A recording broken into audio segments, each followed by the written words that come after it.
Mhm. So I watched a few of your replays and I went through them click by click to see exactly how you play, like how strong you are to start with.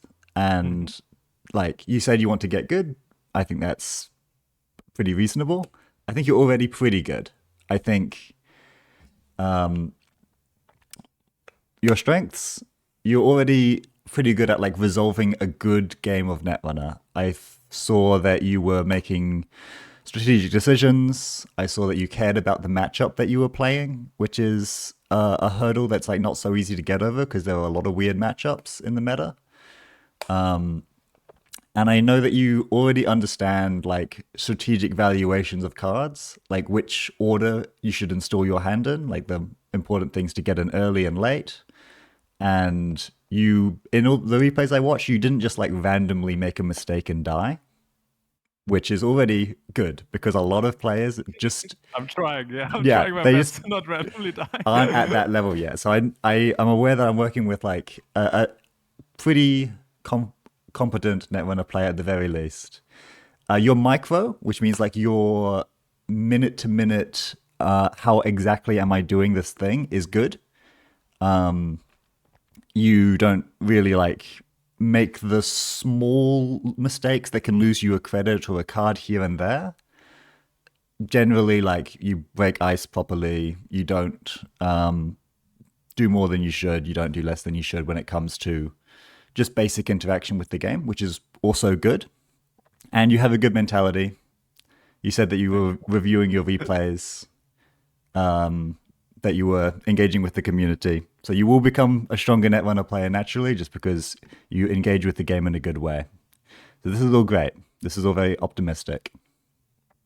This is what I noticed in stuff that in your from your replays, which we're going to go over. I'm going to go through them click by click with you to show you where I found these examples, you. where I thought that you could improve because the fact that you were good at micro, um, and the fact that you understand which like how to do your cards, and the fact that you don't randomly die, mean that it's you're at the hurdle where it's slightly harder to get good at Netrunner because there's no like single thing you can point to and say, "Oh, you just messed up here. Mm. Like this was just wrong." It's gonna be you need to now it's getting to a more complicated pattern of like this was strategically not the right time to do this, or this was you are undervaluing these types of actions on this board state, which is a much more wishy-washy, and you can't just point to it and say this is how you do this better. So Sorry to immediately present your coaching ambitions with a more of a conundrum, but no. Thank you very much for pointing out these both of these this potential, but also the baseline we're working with. But I completely agree that I'm trying my best to learn from better players. This micro gaming and also trying to see where they are messing up and trying to do better. But this what run at what time, and also maybe your second point is or no, the first bullet of am I putting a card down because I know that eventually I will need it, or do I put the card down to in this turn present a new threat to the corp? I think I struggle with, or I could do better. yep. And with getting good, and that's maybe also interesting for then the viewers of like right now I usually place top half and sometimes a little bit higher, and kind of what I would love out of this competitive season to find my first break in into the top cut. That Yes, would that's kind the of be a dream. That's personal where the goal of magic mine, happens. and that's where I also feel I am right at the cusp.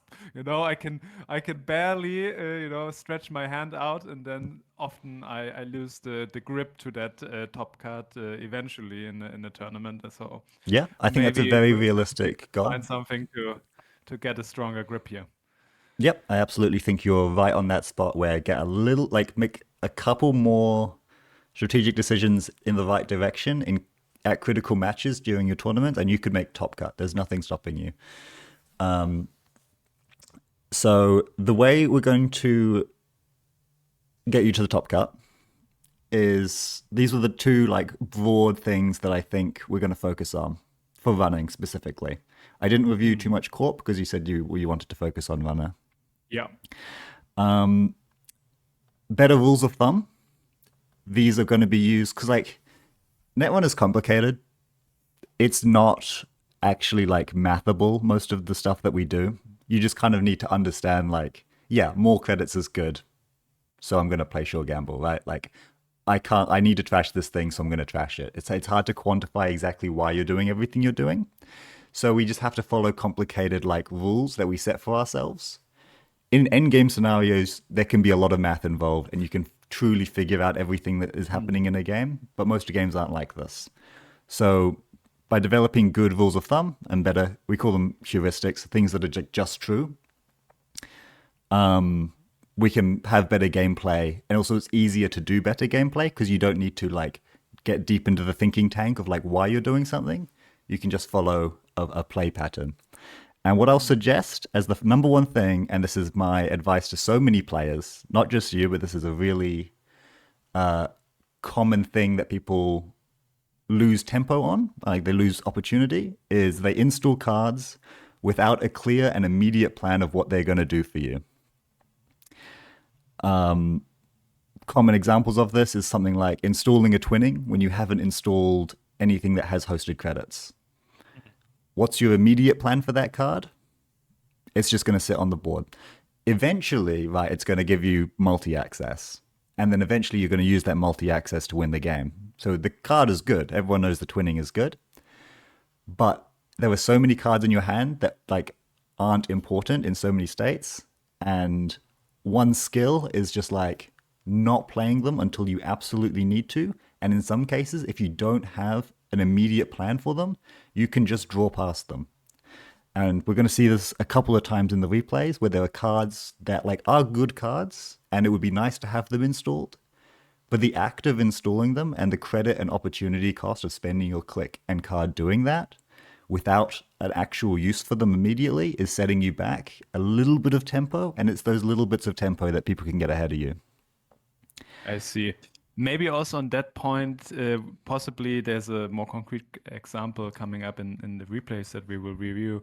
But I'm trying to adapt this heuristic that I see with stronger players that they just keep drawing cards until they find, their jackpot or Mm-hmm. they manifest, okay, now I need to draw into this pin or I need to draw in this transfer of wealth. And then, it can only happen if you draw.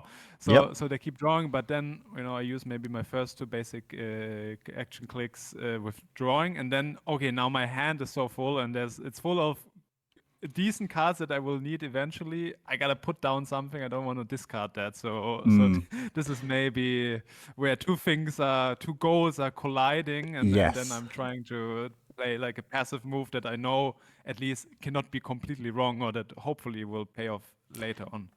Yeah, this idea is like pretty understandable, but it does get a lot harder when it comes to discarding because it's like, oh, am I really going to discard a clean getaway because I need my Kuapira? Hmm. And that's where things get like, okay, maybe not, maybe you do.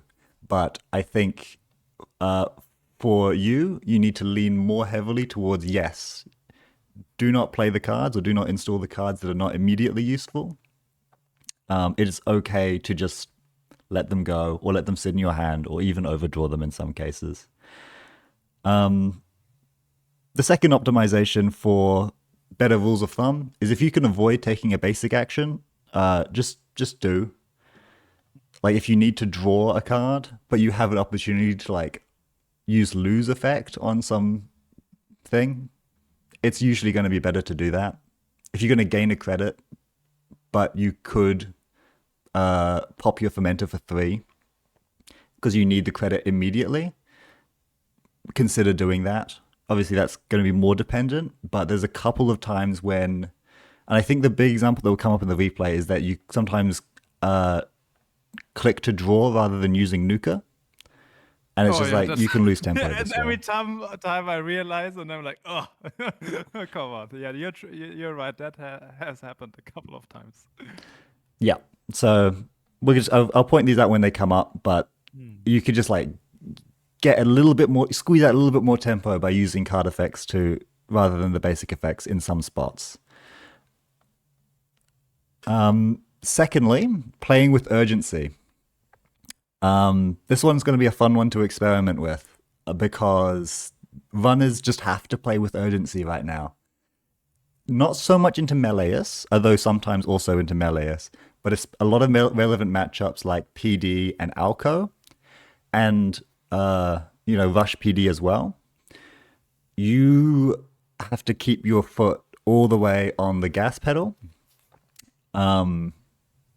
at all costs. You gotta play so fast in these matchups. And I really struggle with that because, and I think, oh, and that combines with the Lu deck that, as at least how I understand it, definitely has the better late game, and this keeping the foot on the gas pedal, and at the same time, uh, nudging myself towards this end state rig. Hmm. I struggle a lot, and then making sure that I will also have enough credits to fuel that end state rig. That's so tough, and but it is asked by quicker corps of me to do that, or I'm just getting outsped. Hmm. That's exactly it. So like it's so nice to assemble the Doom rig and just be Lou, and you have the companions, and you have every breaker, and you have twinning, and you feel like you can't lose.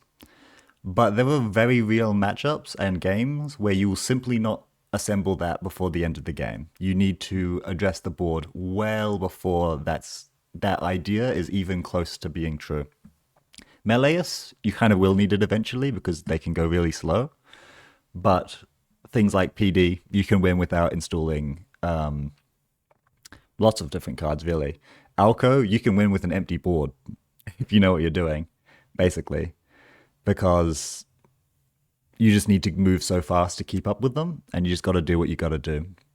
So, what I noticed in several of the replays is that you had these sweet cards in your hand, and you would use them and install them because you want to get the value out of the cards that you have, which is a natural thing to want to do. But if you're doing that at the cost of solving the problems that are right in front of you, you're giving the corp too much time, and they will use that to EQ out in critical spots.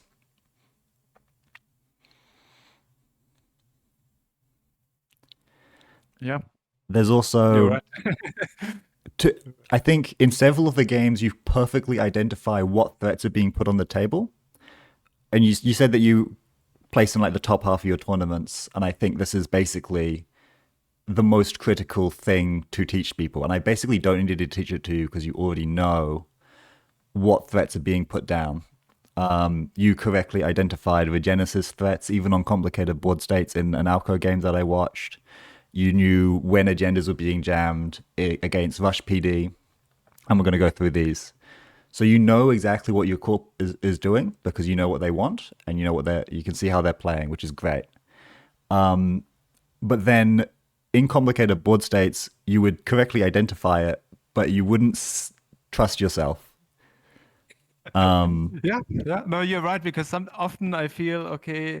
Yeah, I understand this is a potential scoring window that the corp is now trying to seize, and then I look at my rig, I look at the open and the hidden information that is presented by the corp, and then I make a decision. Okay, I might give that to them because I don't think this is enough what I have, and then I would feel very frustrated if that is actually the case, and I'm using resources that are already limited, and Hmm. then cannot deliver either dismantling the board state or getting that agenda steal. So I let it pass and hope that the turn after, at least I will get my steal window.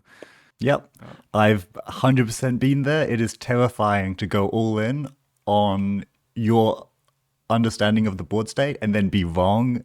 And then it's like, oh, that was just a Charlotte in there and I have nothing now. It sucks. It's the worst feeling in the world. But I think you're actually pretty good at identifying what's down. and I think you can trust yourself more to commit to the counterplay to the board state, even if that involves sending everything. If you're right, you're right, and I think you're right more than you think you're right.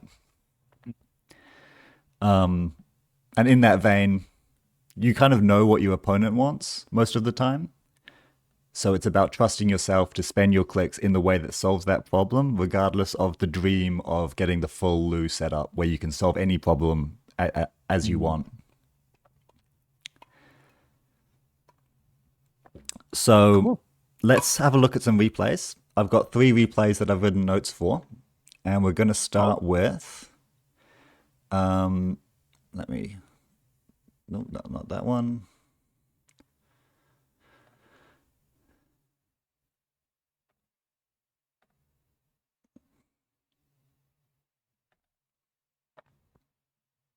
I believe this is the one.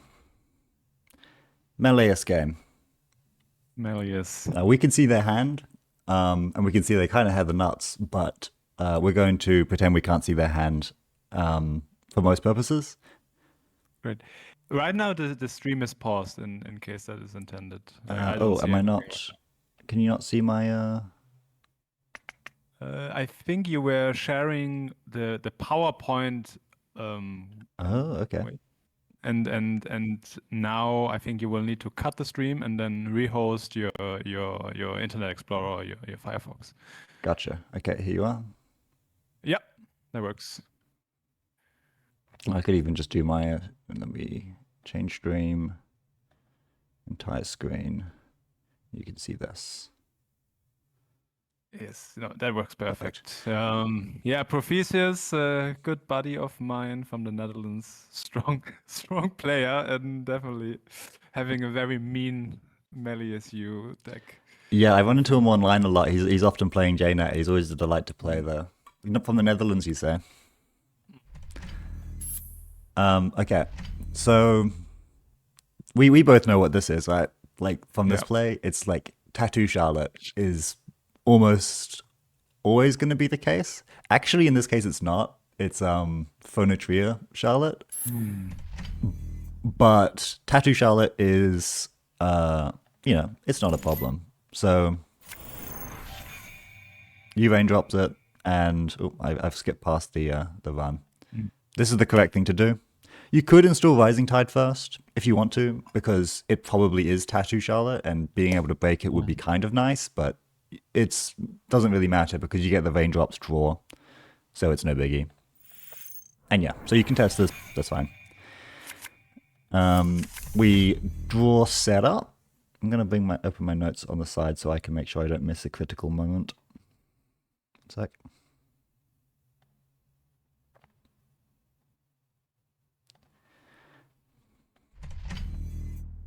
Okay, new threat presented.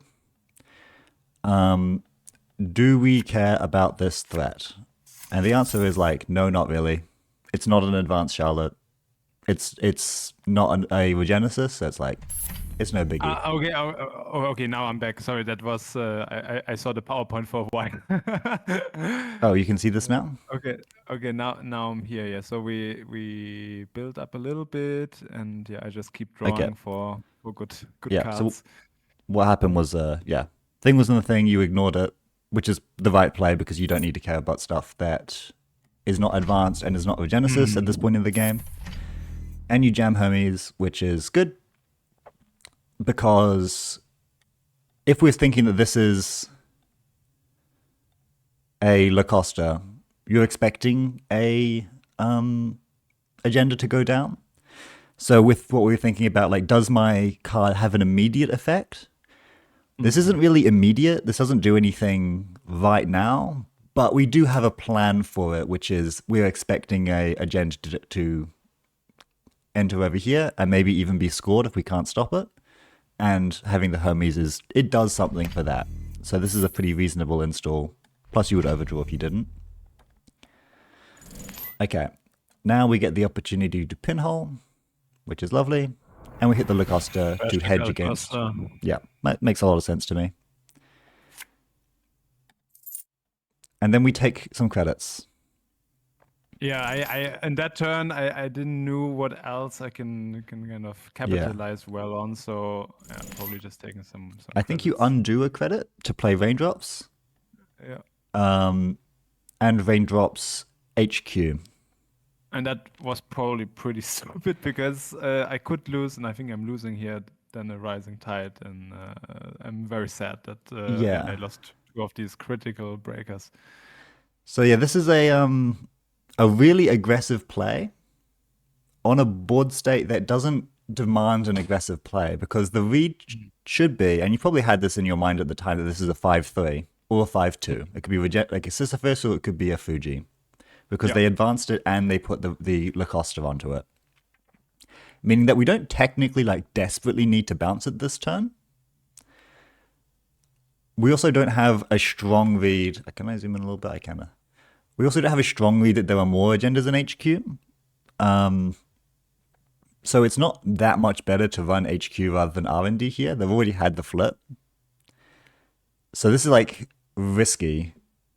It's nice to get the credits, so I do agree with playing Raindrops, but the low risk version here is like just Raindrops R&D. You get a similar bounce chance with Hermes, and a bounce would be sick here. But yeah, there's a couple of scary punishes here. And Empiricist is definitely one of them. It's a lot of damage. You do get the draw 3 off Empiricist, and they're broke. So this is kind of awesome. And it hits Steel Skin, so life is good. And you hit the agenda, so life is very good. Yeah, but we can now have two rising tides in the bin. Just this is kind of that was my attempt of hey, I cannot let Melies do just its thing and autopilot. I gotta present threats by the runner. Kind of that was my attempt, but maybe it should have been first click or putting down the rising tide first or It was something like that. risky, But but in this case, it paid off pretty well. So this is good urgency, maybe more urgency than even was needed because this wasn't getting scored.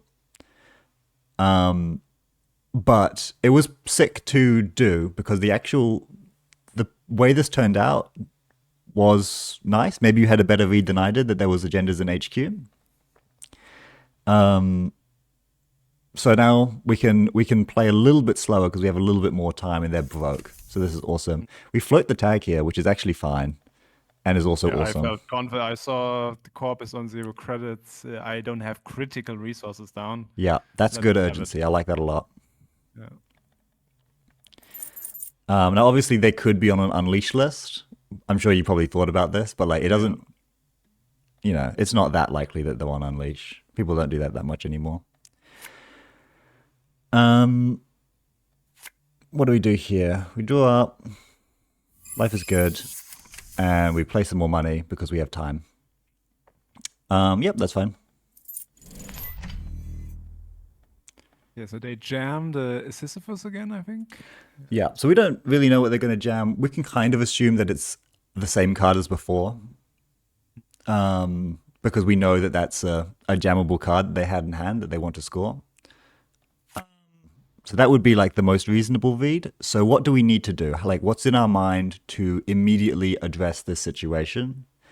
And the answer was, okay, now we need Yeah. breakers. They've got back up their econ. We should not just do like a last ditch spam for agendas. Like, we're not in that kind of zone. We only have 3 points.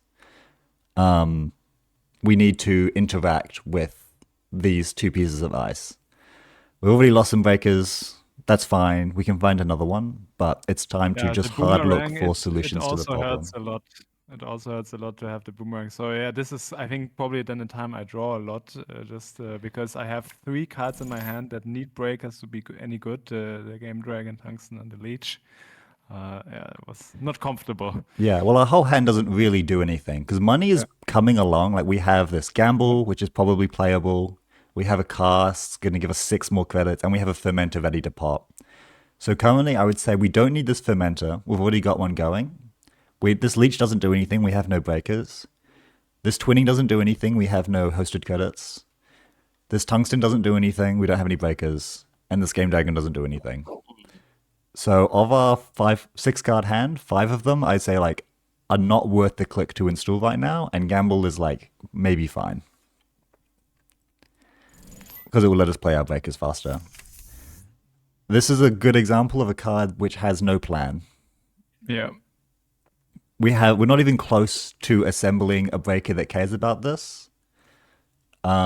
This will matter when we need to like break Empiricist multiple times with a 4 strength echelon, and if we need to break like a teeny with a buzzsaw, which is so far in the future. Also, we have no plan to get counters onto it. So this is setting us back by the opportunity cost of installing it, basically. It is only a credit, but this could have been a draw to find the breakers that we need. This should just not have been installed, I think. I think I just didn't know what to discard afterwards. Probably the Game Dragon could have been discarded because then I would have been on 6 cards in hand. But yeah. I would have here. I think the best play was to draw again and just discard multiple cards because this leech currently does nothing, and we have no immediate plan for it to do anything. This doesn't do anything. This doesn't do anything. Twinning is nice enough that I would like to keep it in hand, but I certainly wouldn't install it just yet. Yeah, and I think I just wanted to go for leech. And we do need, we definitely need to stop a Regenesis push. We can't just like lose to that. So this is an awesome ping, and you get some payoff, which is nice. So this was a really aggressive Regenesis push from our opponent, and it was absolutely right to check here. So that's nice. This is perfect. And you bounce the ice rather than what's in the server. That's fine. Not sure. So yeah, I was also writing in the chat that I feel a bit unsure, like what to bounce now. Because I'm happy to steal an agenda from server one once there's only one ice, but of course they have a whole turn to repair that again. It will cost them another credit, so I think it was just okay. They don't have a La Costa, so there's no quick scores I expect out of the remote. So I rather let them invest a credit again, repairing the ice, than only costing them a click, bouncing the agenda, and they will put it back into server one. I think it's the perfect play. I think that's very good reasoning. I think that you've created a board state here. Like this leech shouldn't be here at all. But you've created a board state here that's extremely winning. This is now our game to lose because we know so much and we have so much. We have money. We should probably we can probably win this game without ever playing another money card. We got 6 more credits over here. We got hella fermented credits coming in. They don't have that many credits, so they're not going to be forcing us to like, run through crazy big ice multiple times. We also know their board state. We know an Empiricist is here, which is sweet to know. This is an unknown, but we know this is a Regenesis because nothing else makes any amount of sense, right? So not bouncing this actually is really good because it means that we know what it is and we can play around it. If you bounce this and they reinstalled, it could be a different thing, and that might be annoying. They Hansei Review, and they ice their Regenesis, and they ice Archives. So you know exactly what the threat is here. This has to be Regenesis. No other card makes any sense. This is probably an agenda, otherwise why are they icing Archives? And instead of addressing... was very weird. Yeah, instead of addressing the issue that we're like... This is what I mean by like, you should trust yourself, because you know what this is. And you know what the threat is. But because you have these sweet cards in your hand, and like, Fermenter is awesome. There's nothing better than popping Fermenter and having 18 credits, and then you jam the next Fermenter. But this is not solving the problem that was being presented.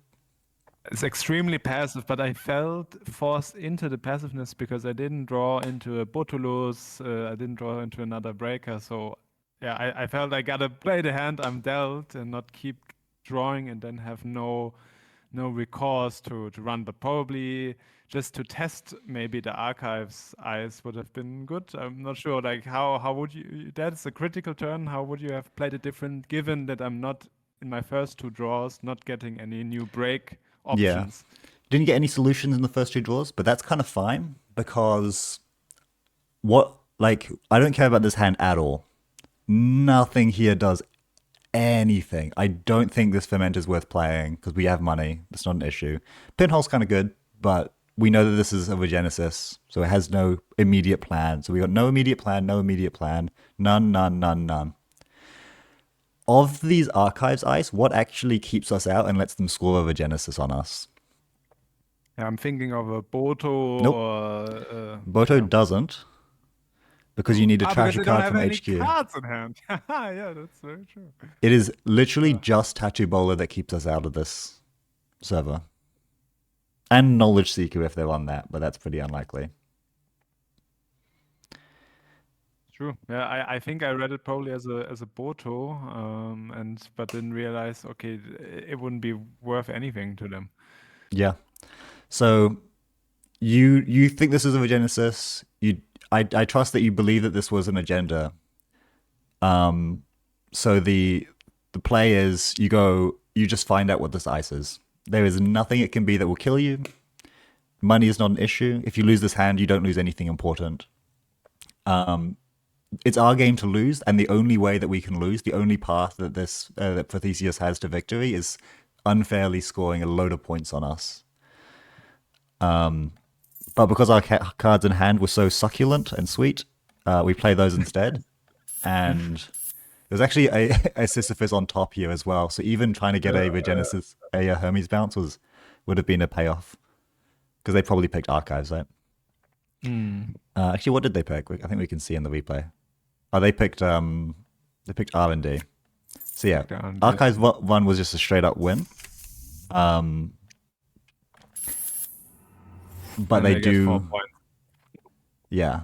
So now they're on 4 points, and it's still our game to lose. I think we're still in a pretty strong spot, but now it's like, oof, we got to get our board state together because this is not Mm. an interactable board state.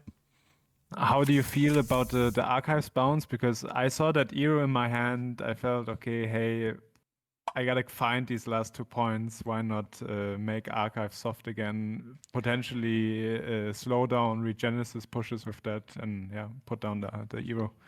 I think it's all right. When you're trying to stop a Regenesis push, you can either run archives or the Regenesis. So making them spend a credit on boosting server one is not bad. I think it's not. This is maybe like too into the weeds, but I think it's not easy to set up another Regenesis play just yet because they have no way to trash more agendas, obviously, and it's more likely like obviously they can score 3 points with a Regenesis play, but this doesn't scream to me as a board state where I would immediately set up another Regenesis play. But I think bouncing the Archive Ice is probably fine. It's like close. I don't really think it matters which one you bounce. Yeah. Having the Eero is like, I think not our win con because I just love her so much. This is one of my favorite cards in Netrunner. it is a cool card. It's a cool card, but look how many clicks we sink into. Like we currently have no way to break a Tattoo Bowler. If they did play like a Tattoo Bowler, Regenesis, and then Hansei a Sisyphus, We are cooked. we're cooked. So like we should keep in mind how can we possibly lose this sweet board state where we have loads of points and our hand, like we've got money out the ears. Well, we can still lose it. We just got to lose to like a really fast Regenesis push because we have not developed our breakers at all. We've spent all of our clicks making these fermenter money. We've installed this leech. But here we sink 3 clicks into seeing the top 2 cards of R&D, which could just win us. R&D lock is real, but we also have not solved for the problem that the corp is about to present. So we've done something that has no like immediate interaction. We've just locked R&D, which is not bad. But they And found the a Tattoo Tattoo Bowler, goes down. Yeah. which was the thing we were scared about because we still have no way to break anything at all. So all they need is a Regenesis and to Hansei this 2-pointer. And we have found ourselves in a spot where we're going to be desperately flailing to figure out. Found a breaker, that's nice. And then we install a twinning. And we probably needed to draw again to find a gachapon or rising tide, I guess. So Exactly right. This is another example of a card which has no plan. There's literally no way to charge it. We cannot do anything with this twinning. Full stop. So if we think we're one click behind because we installed a leech and we're another click behind when we install a twinning, let's see how close things get towards the end as to whether or not we were able to interact to stop. They get the dream top deck, by the way. They do find exactly what they need, which is awesome. Okay, so there's no doubt in our mind what's going on here, right? Like, they're double icing archives and they were playing a thing and they've handsaid a card. You know what's happening, I know what's happening. So let's see if you trust yourself. Okay, pinhole is like you're checking what's happening just to make sure that yeah, they're it's not worth it. Yeah. they're not messing with you. Okay, there's now no doubt what's happening, right? The only thing that there is to do is get into here or get into here. Otherwise, you will actually lose this game that is like so yours to win. And we're 2 clicks behind still because we've still got this leech and this twinning down.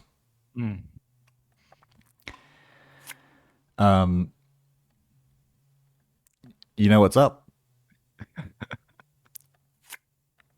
Why do I do that? What? Yeah, that was a very strange play.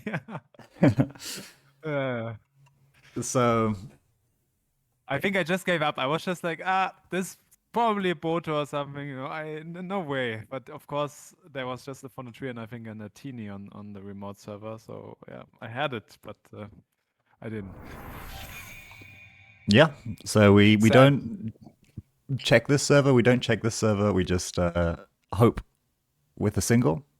Our hand is now is so bad because we haven't drawn past all of these dead cards. And they get it. If we have a look at our stack, let's see how close we were to interacting. I don't know if this is No, sadly from a replay you cannot. Sad. So we can't see. But in this stack, there's one more Rising Tide. There's a Botulus. Yeah. There's 3 Botulus, Gachapons still. No, 2 Gachapons. Yeah. 3 Two Gachapons. I think in this maybe I only had 2, but yeah, let's say no, maybe 3. 3 Gachapons, 2 Buzzsaws. Yeah. So yeah, there are so many things in here that let us solve the problem, and we've spent our clicks. We're ending on.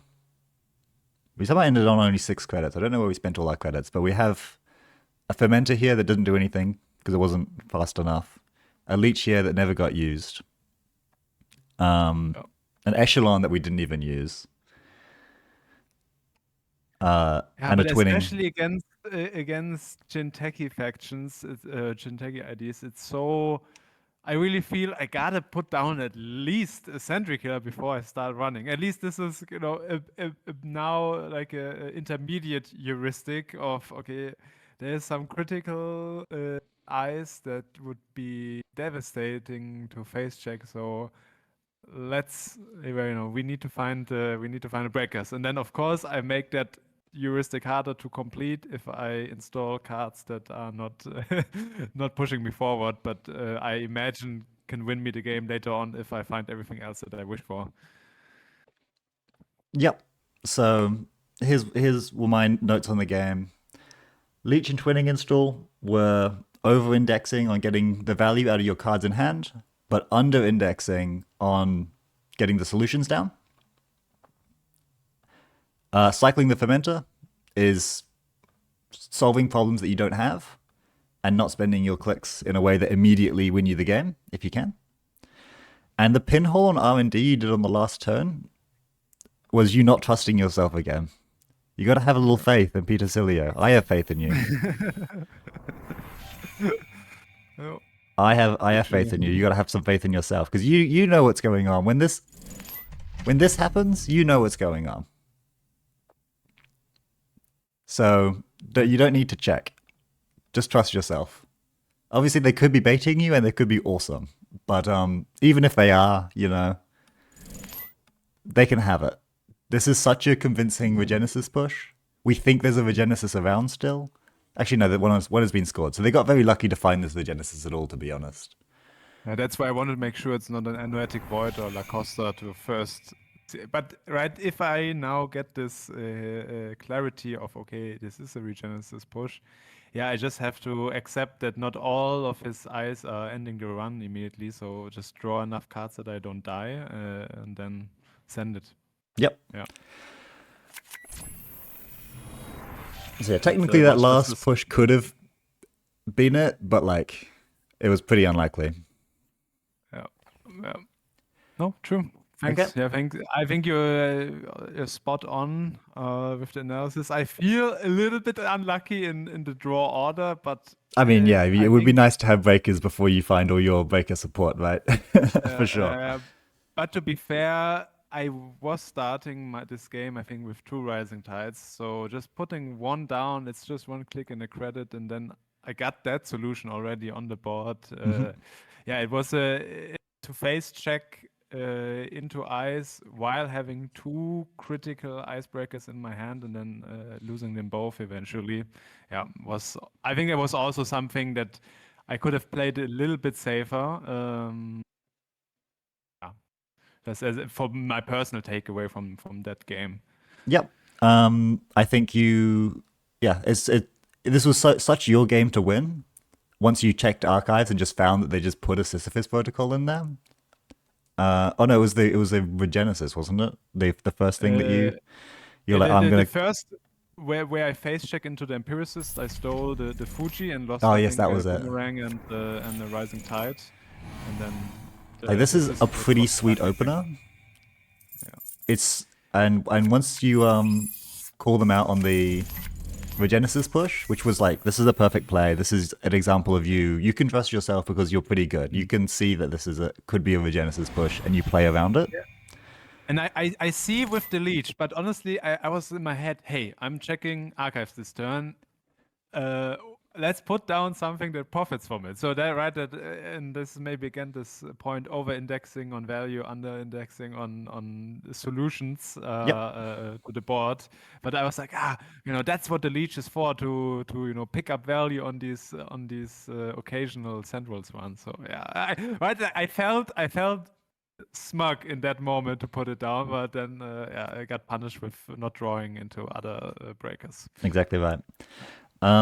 No, it was a very good game for learning because I think there were like a couple of different moments where you just had it in your hands, but like small inaccuracies like this can add up, right?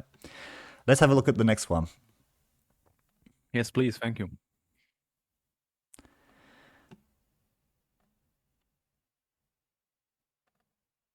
Against PD. Now, PD can be hard to teach yeah. against sometimes because sometimes they just go so fast. What can you do, right? that is honestly kind of my when I left this specific game where the feeling. Wow, I just got outsped because I didn't run. I think or I make a lot of runs. I don't make a lot of runs in this game because I feel, okay, I gotta have all my breakers to break in, or I at least have enough mix of Botulus and Boomerangs to break in. And then often enough that was not the case, or maybe I didn't have the last click to then spend on a Melies or enough clicks to survive a Managam. So where I really felt, what can I do? Where I didn't have a grasp on my game plan against PD. Yep. So this is going to be a good example of like urgency, like I mentioned before. Balancing, you do need to have cards installed to win this matchup because PD agendas are very hard to steal. Like you're probably not just going to get 7 points on R&D pick singles. You need to be able to interact with their remote server. You obviously don't know what this is yet, I assume. So like it's hard to say exactly what it's going to be. But PD is a tough one because you need to interact so fast, and they're often going to be scoring agendas well before you've installed all your breakers, and navigating that is tough. So you mulligan. Let me quickly check out your mulligan. This hand is like all right, but doesn't have money or anything fast enough. It's just got this pinhole. Pinhole's nice, Yeah. but For it's not. any H human resources, maybe. But yeah, Mm, I felt there was other cards that could quicker put me into a strong position. I'm looking for Raindrops Cutstone. I'm yep, looking for Sugar Gamble, looking for Nuka. yep, exactly. Fence is also not bad in this matchup because of like tranquility and stuff. You can Yep. usually sync the credits. Fermento in the open is good. This is not a terrible hand, but I don't think the mulligan was like a silly idea either. And this is actually a pretty sweet hand because you can open with Nuka, and opening with Nuka is really awesome. So we immediately don't open with Nuka. Yeah, that was silly, right? Just put down the Yeah. Nuka, draw, hopefully find something good. But maybe in my head it was like, if I just draw that Sugar Gamble with my 5 credits, maybe that was the idea. If you draw the Sure Gamble, this play Yeah, seems really smart, but there are 3 Sure Gambles and there's still 40 yeah. cards in the deck. So this is gas. Click 1 Nuka, click 2 hit Nuka is gas. We have something to do, like we know we can install this daily casts, you know. We could Yeah. install a companion or maybe a Gachapon or a Rising Tide even maybe. So our But first I 2 don't clicks are use. I drawing. just use the basic action, yeah, and it puts me So behind on tempo. yeah, this we know like there's no PD decks that are slow. There are a lot of different PD decks you can play. None of them are slow. This is a weirdly slow opener, but we can't be doing this. This is wasting time. We got to get going. Casts Nuka. Okay, I mean those are the In the best wrong cards in your order. hand, so Yeah. like yeah, it's good Yeah. to install them for sure. Technically missing value on Fencer, but I do actually think you need to get this cast to be credit positive as soon as possible. So I think this is perfectly fine. Especially because you don't have an immediate plan for the Fencer either. So this would go against my philosophy of play cards where you have an immediate plan for them. There's no target for Fencer, so there's no reason to think you need it. Immediate plan for these 2 cards, so I like installing them. But this definitely, like, we're going to be behind on draw the whole game because we wasted our opportunity to use Nuka early.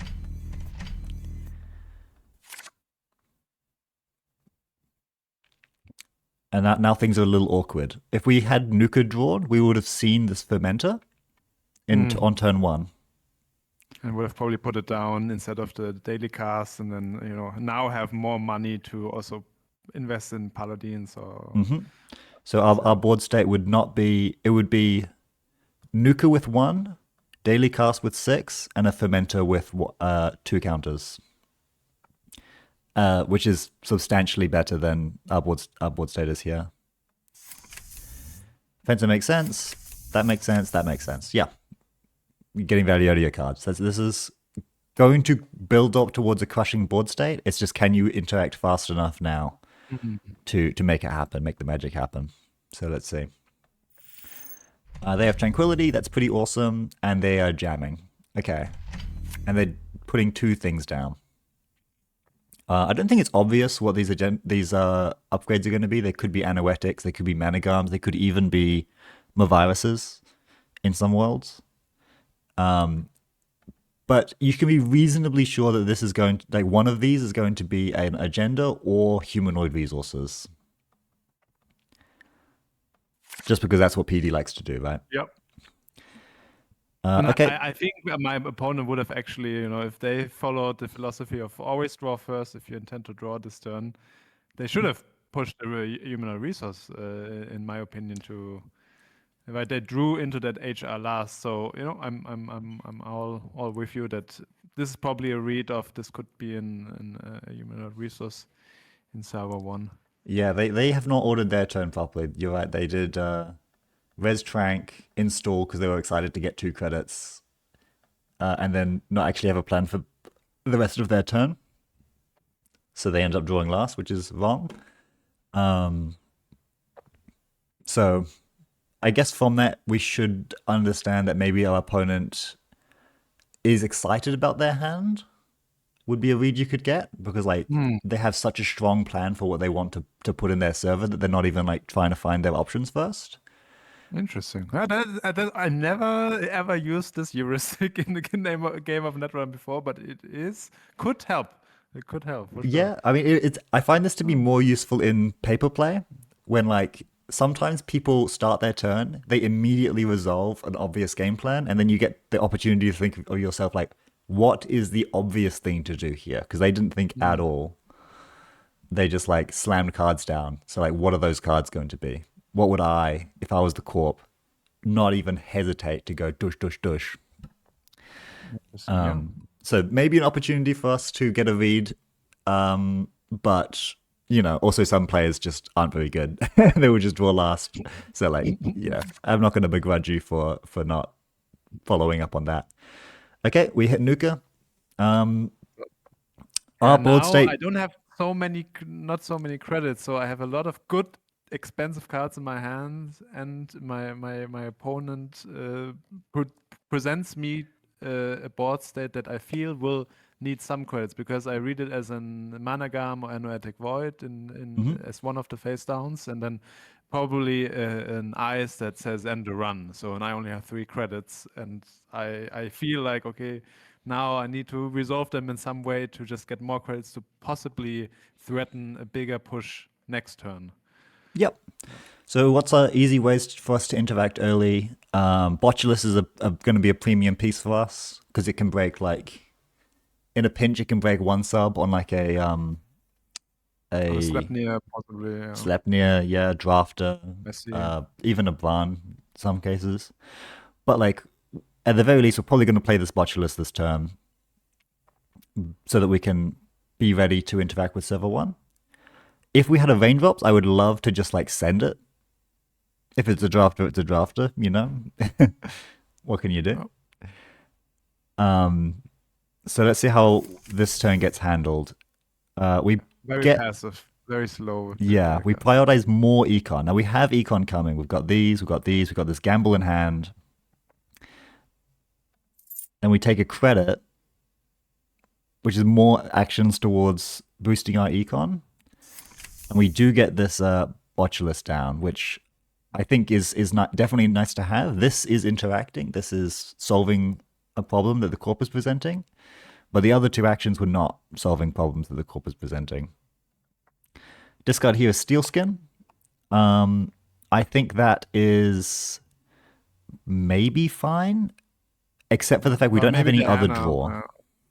Yeah. I was just thinking, okay, the Hannah possibly with Managam or Melies is not bad. That you do need your clicks in this PD matchup. So that's why I kept Hannah. But again, slow and Steel Skin is fast. So that's maybe just Yep. the different So characteristics of the two cards. yeah, Hannah. Hannah is a great card. Don't get me wrong, but we don't have an immediate plan for Hannah because are we really Hannahing this server? What if it's an anoetic and we take a tag and then we've just kind of wasted our time? And Hannah's best when you can run on like servers that aren't protected at all, so you're actually saving clicks. If you're handling for like one remote server, it can be pretty marginal. I don't think it's like super wrong to discard a steel skin because steel skin's not exactly a premium draw. It's just okay. And we have other cards in hand that we want to play. We want to play this. We want to play this. We want to play this. Eventually, we'd like to play this, but we're gonna do this when we have time to do it. Would you be so kind? Can we reflect again at the start, like before I did, like after the Nuka click, and we are now Yeah, let's have a look at before that because the Nuka click gave us lots of so options. here, yeah. So now, what would you have advised? So we see Botulus as a critical card that has to come down. Then we still have 7 cards in hand and 2 credits. How do we use that? Very good question. So, it would be so nice if this fermenter came down the turn earlier, but we can't. We can't go back. I think click 1, Botulus. Click 2, run. Ooh, okay, but then I feel I might lose a lot of great cards that are in my hand to discard if I invest my clicks into that. But yeah, possibly to just know what am I They're up on against? 10 What kind of credits. breakers do I need? If they raise a Bran, we can Botulus the subroutine that matters. They go down to 4 credits. That's a lot less. If it's an MIC, no biggie. Who cares? If it's, I can't remember what this ice ended up being. If it's a Sleipnir, we can walk through it. If it's a Drafter, we can walk through it. And then if they have to res their upgrades, Managram cost them too. We won't be able to get through it. Actually, if we immediately Botulus run, we will be able to get through a Managram Then again, yeah. with the 2 clicks. And they'll have spent lots of credits, and we'll be in a good spot. So there are not that many. If we just literally slam this and run, we'd be on. No, we would not be able to get through Managam. Actually, that's not quite right. Only if I didn't nuke her, but I Yeah. felt just like, okay, I need to set up, I need my breaker, so why not rip the nuker? I think I'm happy with the nuker, but I see that would have been the more pressuring line to put down Botulus, first click, second click run, and then accept the Managam to go through, or then they do the Anoetic, but I know more what I'm up against, and I know what to pinhole maybe in the future, and stuff like that. So yeah, this is a long term gonna feel pretty good because we're gonna be able to make more subroutines with this. We've got more money coming in, but I think faster and more urgent, because this is an urgent problem, is just trying to get a humanoid out of here. And I think it's not a humanoid. I think they just rip a. No. Yeah, they just rip a. They draw into the seamless. They draw into the Oh seamless. my to get god! this I mean, bonus some people just stuff. have the skills to pay the bills. So I mean, what can you do? And they also high roll their ADT. So a lesser man would crash out because this is a really, really strong. What is this, turn 3? Actually, this is turn 4. Maybe this is not like unexpected, but this is a good opener now. They've gone from having a decent opener to a pretty fantastic opener. Now we have no way to break this Bran aside from triple clicking through it, which stinks. But Yep. the first thing on my mind seeing this is like, oh, this is a brand that's going to get triple clicked through, or maybe double clicked through. Because we need to interact. We can't just let this remote server run away with the game. And our breakers are not going to deal with this Bran in any reasonable way, in any kind of time that makes any sense. So we need to get our breakers down, and we need to get our money up. So that they can't just like slam another agenda in here and keep going. Because how do we lose this game? We can lose it very quickly if they put agendas in the server and score them out with seamless launch. Yep.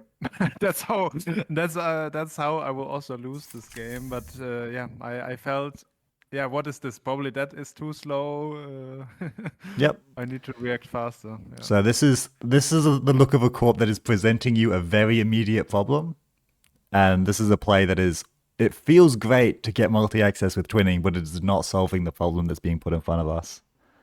So it gets undone to be more optimal with Paladin, which is an example of like you do your micro properly, but we have so many problems. We still can't play this sure gamble to get our money up. We have only Revolver installed. To be fair, like the only thing we actually need to break is this Bran, which we can use credits for. So we can use clicks for. This botulus means that we don't actually care what this is, and running HQ versus PD is kind of not great because we're expecting them to jam the agendas that they draw. Yeah, So with the 6 hand size, naturally they have some better defense against that. and then we take a credit. Let's maybe get at the start of that turn again, because also here, Yeah. I mean, that also what makes this game in general great of Netrunner, that it is very complicated and Oh, yeah. it's not obvious what's good. But I felt like, my hand is all right, but I don't have any solution to this, but I have the way to build this great rig with all my good resources. And if I just keep drawing, I also feel like I'm not getting closer to that solution if I don't draw into the solution, and then I miss out on getting these other pieces, this micro, as you mentioned it. I miss out on that value. So this is maybe why I played more passively building up than just drawing, and then needing to discard. These are all good cards in my hand. Oh, Maybe these are the hammer is. fantastic cards. Yeah. Because like we're eventually going to need this probably. We may need this soon with Tungsten Tailor, ideally because of Sleipnir, but like this will be useful. This is urgent. If we Yeah. can't play this soon, it's going to be a pain. This card, I think, take it or leave it. The sure gamble I was maybe in my head. That's the card I use in the turn I pop my fermenter, but then we could come back to your heuristic of don't over-index on value. In that turn where I pop the fermenter, that's maybe the turn I need the least the sure gamble credits. That's exactly what I would think as well. Yeah, like it's nice to fermenter a gamble when you have time, but it's pretty obvious that this guy is not giving us time. We need to be prepared to deal with the server, which we can currently get into with just spending our full turn and some botulus counters, right? As long as we have money to deal with whatever is in here. A pinhole would be really nice for what we think might be an anoetic void. So there's reasons to be drawing here. And I think the way this turn plays out is we play a couple of cards that are not right. The high roll brand is so disrespectful. So we draw, that's fine. We play twinning. So now we can't play our sure gamble. And we play revolver. I started that turn with 4 credits. So I mean I could have maybe drawn once, taken 1 credit, played a sure gamble. Yeah, I think that would be reasonable. A revolver or something. If you did that, then if they jammed next turn, there's basically no ice that this can be and no upgrade this can be. That would be like a great result for them.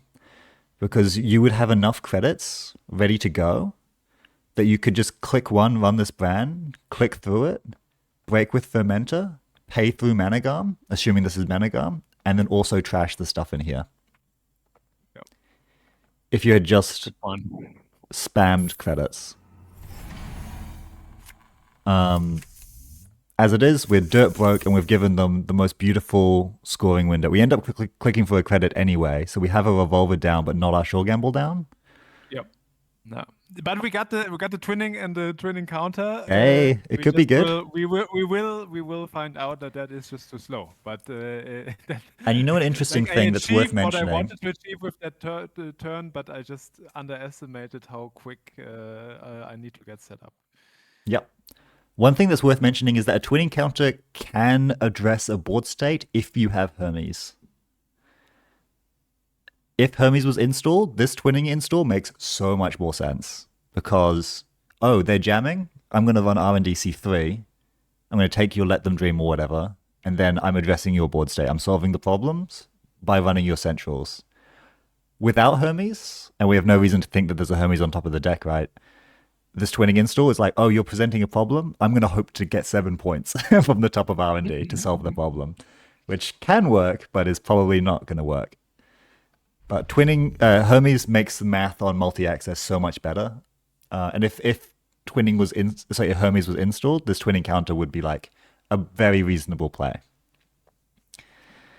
It's just one thing worth mentioning for this deck specifically. So yeah, they're presenting another problem. Install credit is like, oh, they have put an agenda down and they want a seamless launch it. Now, in this case, I think it was actually Humanoid that they put down. This guy, for whatever reason, playing in a weird order. The ADT would have been just securing him more. Yeah, ADT would have been awesome. You have 5 credits, so technically you could get to it, but you would need to spend your whole turn, all your botulus counters, all your money. And they have the Anoetic Void to and this is actually an Anoetic Void, yeah. So our read is that this is a Managarm, but this is actually, I think, an Anoetic Void. So it wouldn't have even worked. So we're not contesting it at all. So we're not interested in solving the problem that they're presenting. We're getting our money up. Rising Tide will be okay if we are in a world where we can break this ban with Rising Tide. And then we're seeing 2. That's how yeah. With Bran, this is, I think, just from some experience with this Lu deck, one of my most hated ice to break, because it either cost me my whole turn, which I feel often is the right thing to do Hmm. to spend your clicks on this and not the 6, 7, 8 credits it takes with Rising Tide and a combination of Yeah. Tungsten Tail Reach or other Rising Tides and this guy. Like this is my girlfriend also loves to play Melies Bran and it's It's so tough. brutal. It's Let so me tough. tell you about Corsair, dude. Yeah. I've been considering running one Corsair, two Rising Tides in my lists. Oh. Is that Yeah, crazy? it's a great. I think you just have to give up on the Corsair. You had an epiphany on after your win and just cut it completely. Give Yeah, up. I mean, of course it's Pass bad, but by. think about it. If you have the Rising Tide early, you can just discard the Corsair and it's just as good as any other thing. But if you're in a matchup where it's good, you can play it. Yeah, to then spend your mental or Taka credits. Wow, Okay. I see. But let's see if you will have the MU. But with Kaiko as a console, you might have the MU to pull it off. Yeah, Kaiko, I've got a lot of MU. That's not a problem. Okay, so we dig. Okay, so this is just bad.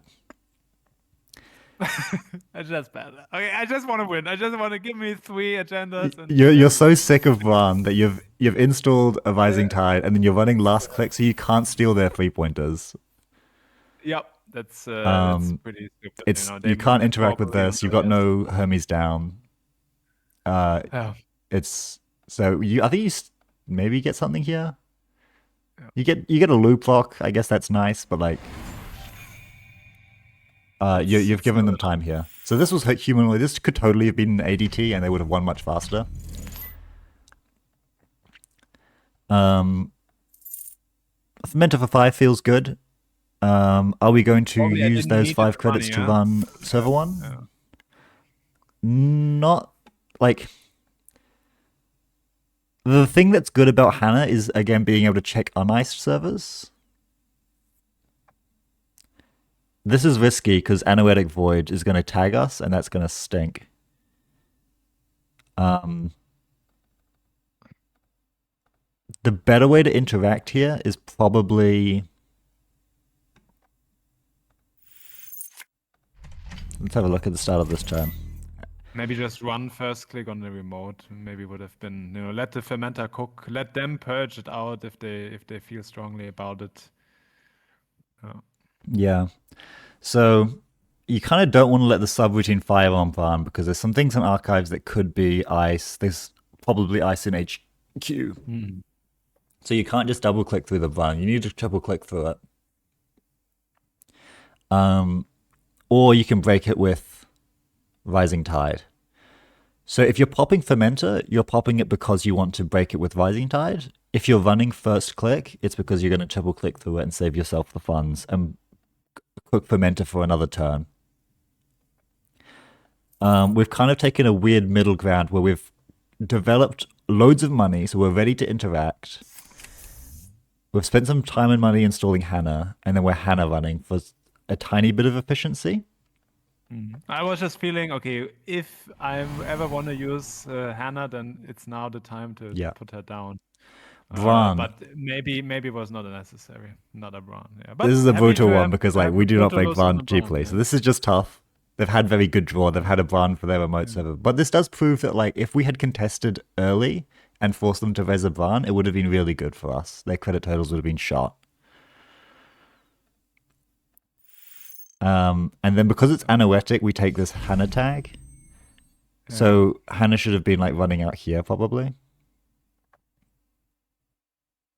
No, but I think I read it as a spin doctor, so I was like, they will just pop it. Yeah. It's not my. I was just feeling okay. I can deal with a managam at that point, so let's just make use of the Hannah. So that was just like, let me squeeze out the value out of the Hannah. I didn't care about server 2, but yeah, Gotcha. Anoetic blows me out, and sadly, double Bran also doesn't let me properly rerun. Yeah. General heuristic is just like use Hannah to check spin doctors because that's kind of what she's for. But this is not like terrible if you're reading this as Managam, but because it's anoetic, there's a pretty tough punish when that we've spent The click math is not like terrible to to install, use Hannah, and then pop Hannah all on the same term. But it's not great either. Having a stick around to check things might be more useful. It's not a huge deal. The bigger deal though is this next click, which is installing Buzzsaw. Yeah, even though I don't see any code gates. Yeah, why do we think there's a code gate, and what code gate do we care about this even breaking? Like, who cares? We're not breaking a Sleipnir with this on HQ because it would cost us an arm and a leg. Yeah. Well, what should we have done instead? Drawing, put down a leech, check Yeah, we need to archive. draw. We need to get some solutions to the problem because we have no Hermes down.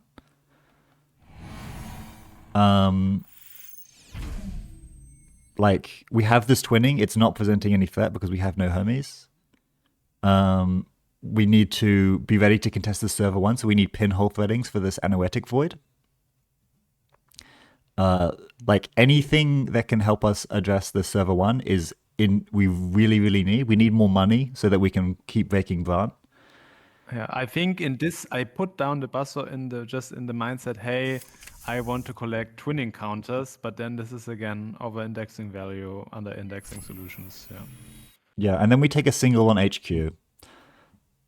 Like, there's no high roll here. There's nothing we can hit on HQ that like swings the game in our favor. So we're spending our clicks rather than setting up to solve this server one problem. We're spending our clicks just kind of like hoping to score some points, which we get a point. A point is good.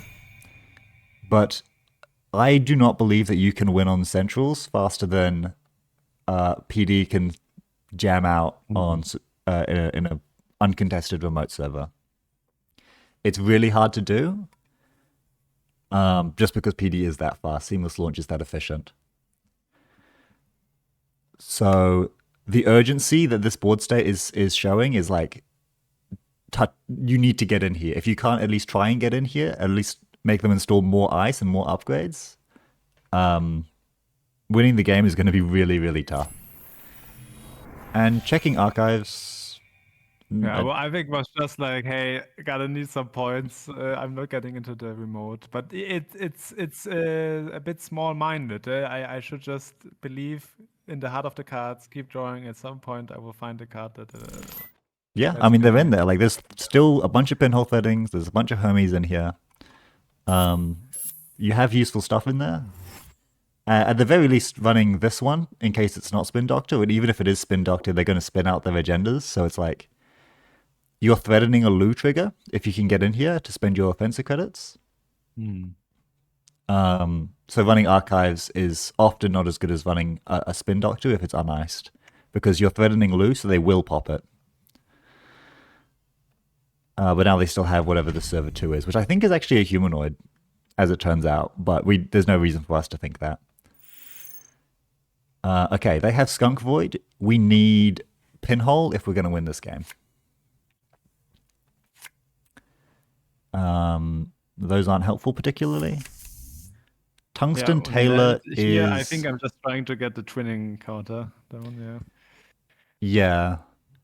I think Tungsten Tailor, and it is probably doesn't matter that much, but Leech is cheaper than Tungsten Tailor and is going to be almost as good. Because what this is bringing down Strength of Bran by 1. The math is pretty bad on installing this, I think. Like I think I put it down over the Leech because the Leech you can the tungsten already is 2 value because there's 2 Brans in the Leech. You know, I will need to first do another central run and then can use 1 counter to put it on 1 Bran. So that's I think my reason for the tungsten. Yeah, it's fair. It's like, do we have an immediate plan for this? Yeah. Not really. We need that pinhole, so we need to keep drawing. Yeah, we can't really play until we have pinhole. This is costing us a real credit and 2 paladin credits. In order to save 1 credit when we break this Bran, and probably no credits when we break this Bran because there's a Botulus on it. Actually, we can't install Leech because there's a what's it called? MU We issues. don't have any. Yeah. But we can just draw. And then we're hoping to see something on R&D. Which we don't. There's like no reason to think that this is going to do anything that matters. It's also last click, so we can't even steal Yeah, Melius. Melius. So, I mean, that's easy to forget, but just another mistake. This turns out to be a humanoid, which is very funny because I would have thought that would be a spin doctor as well. But it's actually an awesome humanoid for them. And now we are just a little bit slow. Virus. Oh, and it's a great bait also. Good on them. We have not created a situation where we can contest this, and I think we're just going to fold over.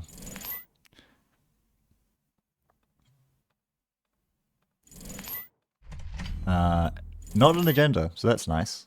We get lucky. They jam the train. We still have not presented a board state that can deal with this. No, we can't rerun. We have no Hermes Really. for like centrals. I hope to win stuff. You know, there was no outcome that won us there, so we get outpaced and lose. Yeah. No, it's true. I needed to draw. I needed to stop. But this is maybe also good to take away for other intermediate player. You know, you try to actively watch better players play, and then you pick up how they micro well, and then you try to replicate that. Oh, I saw them really hammering down with a full twinning every turn. They keep charging it, so you try to emulate.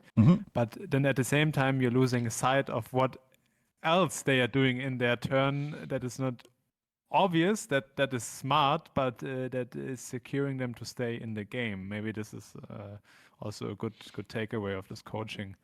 Yep, like twinning is the best way to win a game of Netrunner as the runner, simply because it will get you lots of points. But that doesn't necessarily mean it wins matchups or specific games. And this was not a game where twinning was the most important thing for you to be doing, especially early, while they were just cycling out their agendas. So yeah, a good example of urgency. Like sometimes the court presents you problems that are even faster than twinning is worth. As awesome as twinning is, like you're exactly right. A lot of top games look like the runner is just spamming twinning, but they're allowed to do that because they've kept the corp slow enough or broke enough or with a bad enough board state that twinning is something they have time to do. You didn't have time for twinning in this game to use it or to install it.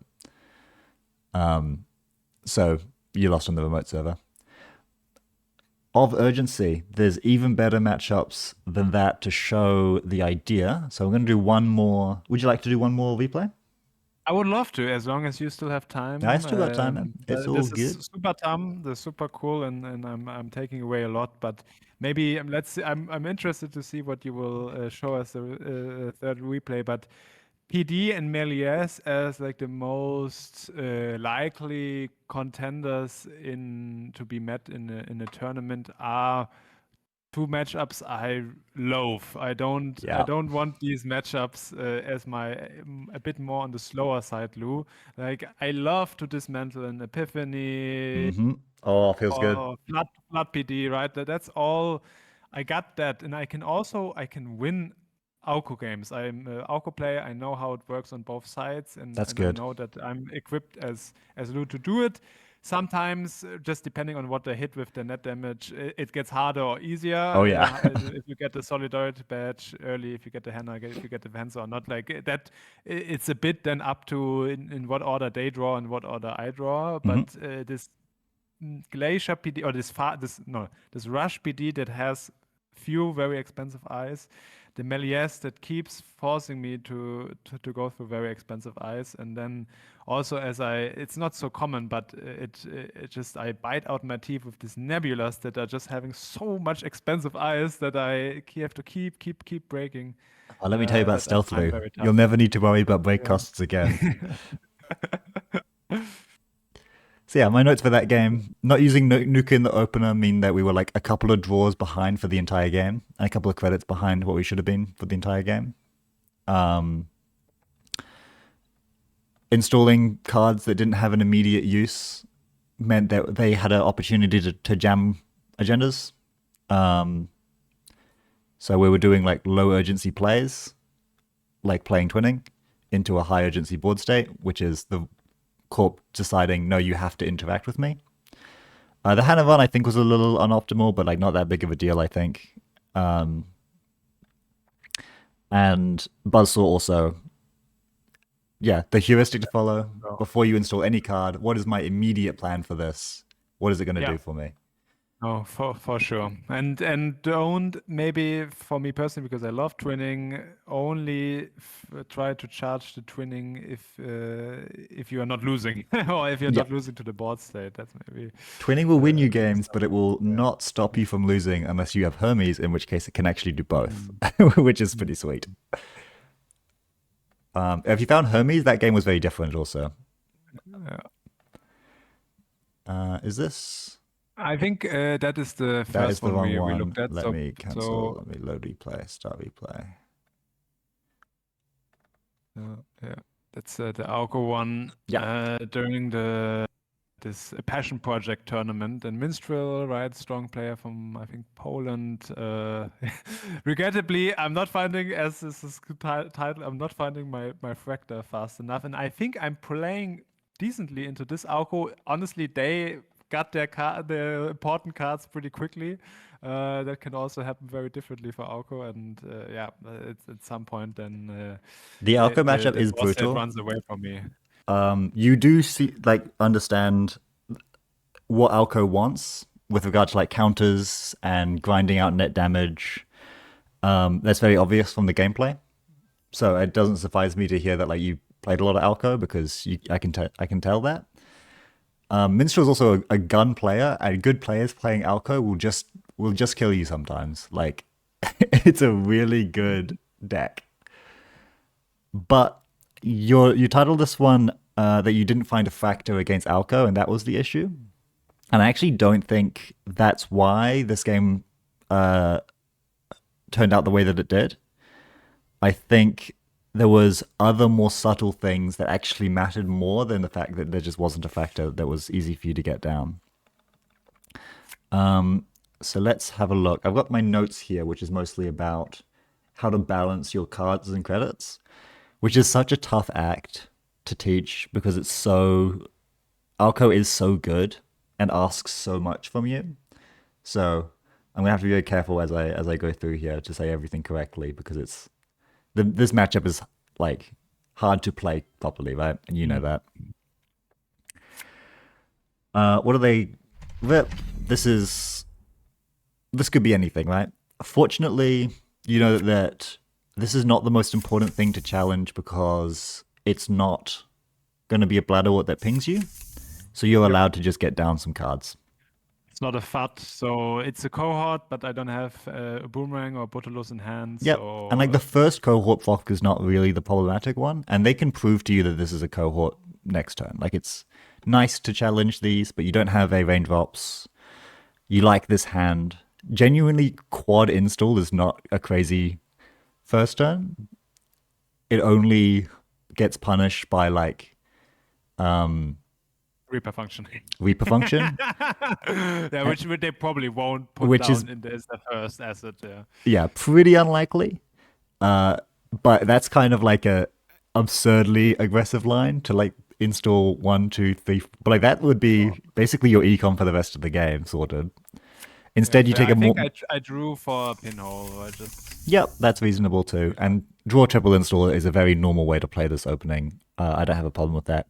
It's going to give you 2 credits next turn, but you know you have things to do with your clicks. You can either trash things, or you can draw and install this yeah. gachapon. If I might ask, somebody from Scrubs pointed out to me that this daily cast they don't love that install. Maybe a Gachapon would have been better because, as at least according to their logic, daily cast then becomes a great card when you use the Paladin credits to put it down, which yeah, I didn't for this case. But I was just thinking, oh, Mhm. I will need that money anyway, and as I need it as quick as possible, so that's Mm. why I put down the daily cast.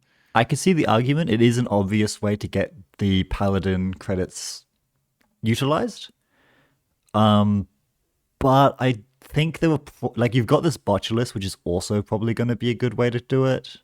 Mm. I think it's pretty easy to spend paladin credits, to be honest. Yeah, Um, it's so you would say it's okay, not ideal, but okay to hard install the daily cast with I around think it any is okay discounts. because like this is not a high urgency board state. There's no reason to think that they're threatening a Regenesis, and there's no res to part. So this might be your only turn for a while, where spending a click installing daily cast is going to make a lot of sense. Because if they just triple install next turn, uh, you're gonna want your like daily cast to be already paying out because you won't have time to get any credits from it in the future. So I think this is actually fine. I can understand the scrub's perspective of like you want to spend your paladin credits on installing daily casts, but installing daily cast next turn is going to be hard. Gachapon, Instapop Gachapon is interesting. Do you usually Instapop your Gachapons or do you like to wait?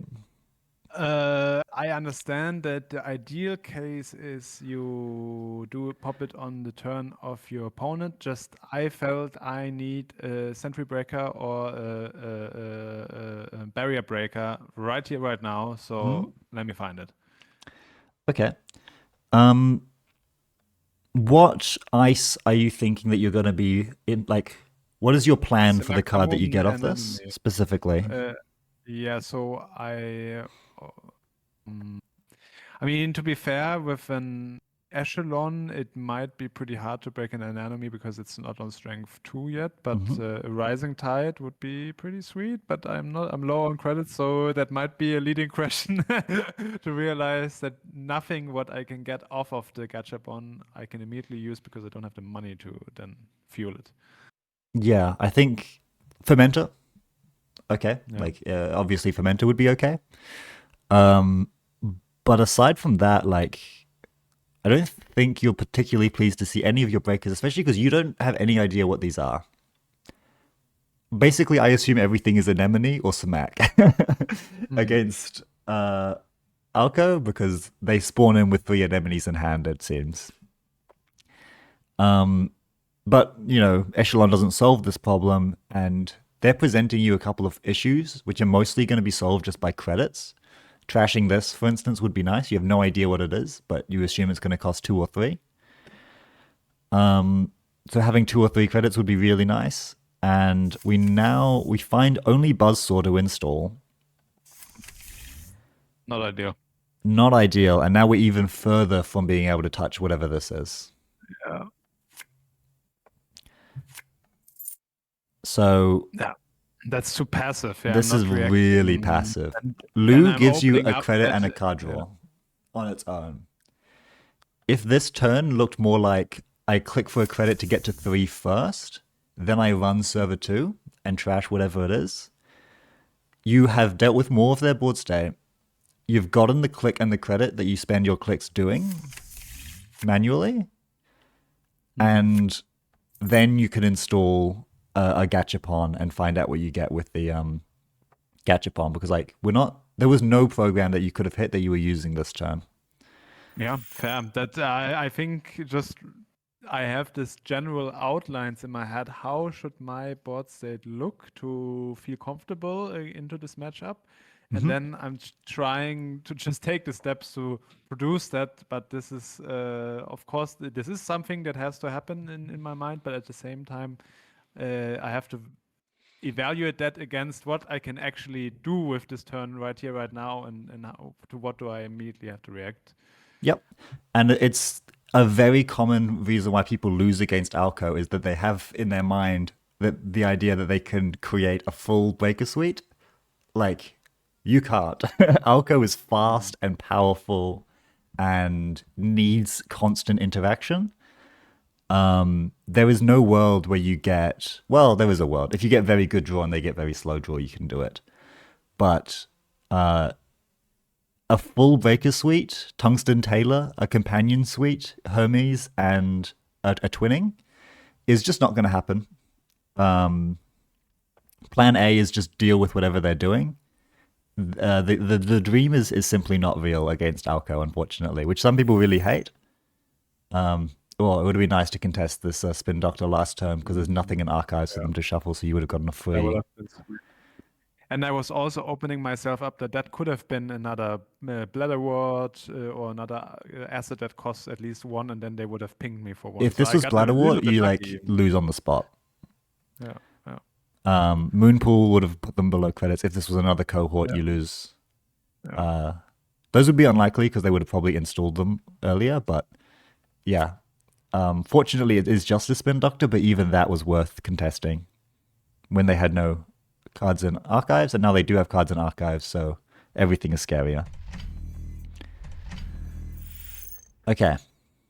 You see how quickly they've developed an extremely high urgency board state. I'm glad that we have these daily cast money at least to interact, because this would not be a turn where I could install daily casts. Yeah, I could have maybe thought about popping the Steelskin Scarring to find my Rising Tide, my pinholes, or something. Yeah, Maybe that's not the crazy. I think you're gonna lose we this to like damage. yeah, we will we will be able to use it anyhow, but yeah, we I don't have yet a good plan for the cohort, a good plan for the FUD, and they're both things that Hmm. have to go down. Bladder Ward, they can stay, I'm chilling. They should have their one credit if they want. Yeah, Bladderwort's. I mean, No. the thing is, if we're going to be running through any of these ice, Bladderwort's also a pain Yeah. because they'll get to res. So these are all big issues. Even the Spin Doctor is a big issue because it's going to force us to run archives. Like, it's going to force us to spend more clicks than we want to spend. So we got a lot of problems here, and we don't have great money, but more importantly, like, we don't have ways to interact with this stuff. So let's see how we solve that issue. Playing Steelskin, I think, is kind of fine, but will put us to 3 credits, which is kind of annoying. So I think drawing is also fine. I don't think there's a big difference in how good these plays are. I think. Okay, so this turn I think ended up a bit confused Yep. because there's a couple of ways you could play it. I think clicking to draw rather than playing Steelskin is not a bad play because you're expecting the Steelskin to draw you cards for free, probably. But what I'm a little bit confused by is why Take it back. Yeah. gain. I've Yeah, so the click Sure Gamble was undone, so you recognize that's kind of slow and mushy. It's not going to do very much. But what's the single and HQ for? What's the high roll and the low roll here? Yeah, I mean, we can go into. I mean, the bite they probably don't want to pay into, but a Fuji with a FUD would be 4 damage. We have good cards. We like our Shogam, we like our daily cards. Yeah, I was just feeling it like, man, this is one of the few times the HQ will be completely open. Let's have a little look. But yeah, of course, I will be punished by probably losing good cards into it. Yeah, if you hit Fuji, you take 4 damage. Yeah, They get yeah. 2 counters. Maybe the Steel Skin gets hit. It probably does get hit, so you'll still be on 3 cards in hand. You're not going to immediately die. But you haven't solved any of the problems that they're presenting to you. So the absolute best case scenario is you hit their 3-pointer, and it's like debatably good for you. The worst case scenario is you hit a 1-pointer or a bite, and you kind of just explode. Although maybe a bite, you're right. Maybe they wouldn't pay because they need to res their ice. But yeah, the best case scenario is a 3-pointer, and it's not very good. And the worst case scenario is you take loads of damage and you get nothing. You don't slow them down at all. So you hit over Genesis. You take 2. You give them a counter. It does hit your Steel Skin, so that's nice. Yeah, and it's the daily cast is okay. So I got the only like with a bloody nose, but everything was all right. Yeah, the issue is I'm happy to steal the Regenesis. That defangs the board a lot. yeah, that's true. It's nice to have a Genesis out of there, but the threat that they're presenting is mostly these cards, especially this guy and this one. So even though our play did get us a Regenesis, and we got lucky in that it hit this which wasn't getting played and this which is good, we got lucky and it was not helping us solve the problem that the Alco is. Because, like, do you think if you were playing Alco and the runner ran a single and took 2 damage on this board state, do you think you would be? Yeah, I'm happy. I'm happy to collect the alco counters. I'm happy to grind them a little bit more. Yeah, it's like I don't like. It's unfortunate that it hit a steel skin, but like, who cares, man? I'm gonna have so much money. I'm gonna be unstoppable. So But would you have felt comfortable face checking into an enemy in this turn? Because right, like the turn could have either been draw until I draw into pinholes, breakers, or nukas. Could have just focused on maybe playing a show gamble, putting a Botulus down. But with the Botulus, I want to use the Botulus once I know the ice, because yeah, I would feel so silly Botulusing is a muck. yeah, I agree that it's like really annoying to botulus anything ahead of time. I would have more than happily face check server 4 here before like this. In fact, I've got 3 clicks. Let's go back to the start of this turn. How would I have dealt with this turn? I don't need to worry about white space because we have a breaker. Anemone is a load of counters and nonsense. God, I wish we'd contested the Spin Doctor to make Anemone harder to fire. And Tachibola, I don't care. Samaximoon, I would just bounce, and that's completely fine. I think the right play, as risky as it sounds, is you start with running server 4. Then you run, if they, like, depending on how it goes, you can just trash it and get away with it if they don't res. If they res Anemone, which is the expected outcome, you hopefully get your steel skin hit. Probably, right? You take 3. You get to trash the fart, which gives you another card draw. So you'll be on 3 cards plus the card draw. So you'll actually still be on 4 cards. 4 cards that that are fresh, so they could potentially have a pinhole for the cohort or in future FUTs. Yep, there'll be 4 fresh cards, and then we might even be in a decent spot to pop a fermenter and then contest the bladderwort or cohort. Because they'll only be on 3 credits if they res an anemone. So yeah, this is also maybe why I chose to not face check here into the FUT, because it would put them in this bladderwort range, and then I would need to have other things be able to produce that to then deal with that new ping threat. But, yeah, you can get locked out by putting into bladderwort range. So it's definitely like, this is what's so brutal about these board states, is that there's so this ice getting rezzed is so bad for us. But if we don't contest the FUT, we will lose. The other thing is like, don't do anything. Give them another turn to develop, and then hopefully we find a pinhole. This was like a bit of a middle ground where we haven't dealt with anything. They've got more counters. We've taken damage.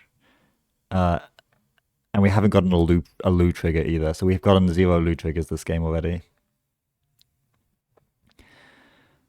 They obviously get their thing. There was no way to stop them from getting counters, so we don't need to feel too bad about that. But they are now presenting an enormous number of threats, amongst which is Regenesis, which I'm sure you're going to proc because you know how to play around with Regenesis. Yeah, so we don't have an option here. We have to do this. And I think this turn is pretty reasonable. We don't have...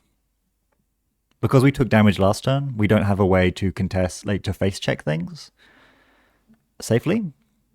We don't want to lose the echelon to damage. This actually does matter. We also want to use Nuka as soon as possible. So I think the way that this turn was played is basically perfectly fine. We have an immediate plan for every card we installed. We dealt with the threat. This is good Netrunner. This is perfect. Unfortunately, they get everything in the world because we haven't touched their board. And they actually spend the entire turn purging, which is kind of awesome for us. Yeah, because we got money, we can contest, we can deal with enemies. Yeah, we have problems, but forehand. one of our problems is not that we don't have any credits. We can play. We're playing the game here. So the purge is good for us. I'm kind of surprised that Minstrel didn't have anything more urgent to do. But I guess if they're thinking like, as time goes on, I'm just going to keep getting more FUT counters and more cohort counters, it's all good. But yeah, a little bit surprised to see a purge. Yeah, we can face check here. There's nothing that punishes us, right? Like, oh, what if it's a Samaximum? Like, we don't really care. We can just bounce. You don't really need your factors all the time in this matchup. Ooh, what a beautiful draw. And they somehow don't have a way to save that because they didn't install their Spin Doctor. Yeah, they do have the Moon Pole on the board, but I think they felt happy to give me a point. A point is a point. Like it's not a big deal. Here it's debatable because we already got my Lu trigger. Like, what's worth more? Am I happy to take out this cohort now so they don't get that next turn, or am I waiting with the pinhole to use it on a future part? Or yeah. Well, you got a couple of things that you can do, right? Actually, face checking. We've already decided that face checking is kind of fine. They already have counters. The most important thing that this pinhole can do is get around a barrier, because we break all the sentries that they might be running basically for very little credits, except for Lion's Mane. Some of them are on Lion's Mane, not always. That would be a pain. But there's no way around that. Like, Lion's Mane is just going to be a pain in our ass sometimes. We break all their code gates for one, probably. But we don't break barriers. So this pinhole threading we would love to use to get around a Samaximum. It's just figuring out where the Samaximum is, or where the Tattoo Bowler is, if there is one. So I would have felt pretty good about face checking on this turn into this cohort to prevent them from getting more credits, or at least checking some of these. I don't really think it's worth ripping the pinhole when, as far as we know, this could like. Which one did you go for? You went for the cohort. That makes sense. Yeah. Like, we don't know what this is. As far as we could know, it's like, a white space or something like that, and we can just break it. So this pinhole wasn't necessarily cheaper than just running it. Yeah. We lose a card from hand also. That's like a life point that we might want to use. So that's actually genuinely true. So we've lost a resource and lost a card from hand when it didn't. I'm not sold that it was worth it. Now, obviously, if you can pinhole a cohort, you should pinhole a cohort. Like, it's not ever a wrong play. But it was maybe a bit slow. And the last click you do is draw, which is fine. You need to draw eventually, and you've already gotten your Lu. But can you die if you play? We do this. We do this. So this happens, and then if we're thinking about these last two clicks, all a bit sus.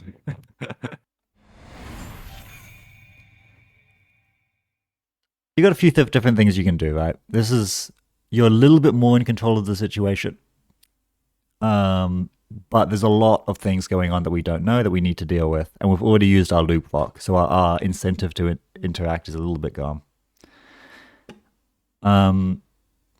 This would be a slow play, but it would give you a lot of credits because you're using your paladin money.